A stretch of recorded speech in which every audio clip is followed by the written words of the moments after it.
Ann Clwyd has been a fixture in Welsh politics for over 4 decades and has never been afraid to challenge the establishment. Although she's not held ministerial office, she's probably influenced UK policy more than many who have through a high-profile and sometimes unorthodox campaigns. Her archive is held at the National Library of Wales. She was elected as MP for Cynon Valley in 1984, only the 4th woman to represent a Welsh constituency ever. She was sacked twice from the Shadow Cabinet and protested against the closure of the last deep coal mine in Wales by staging an underground sit-in until the threat of closure was lifted.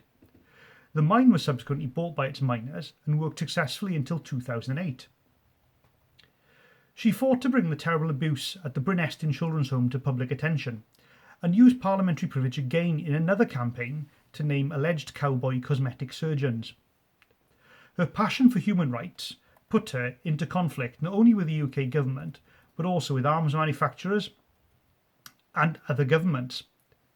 She gatecrashed a meeting between the Turkish Prime Minister and Conservative MPs in order to highlight the plight of jailed peace campaigners, and early in 1991 went covertly into northern Iraq to see for herself Saddam Hussein's oppression of the Iraqi Kurds. For the next 20 years, she campaigned tirelessly to document the human rights abuses in Iraq and have Iraqi figures prosecuted for those crimes. She says herself that she has an independent streak and does what she thinks is right, regardless of tribal loyalty. Throughout her career, Ann Clwyd has always chosen to challenge.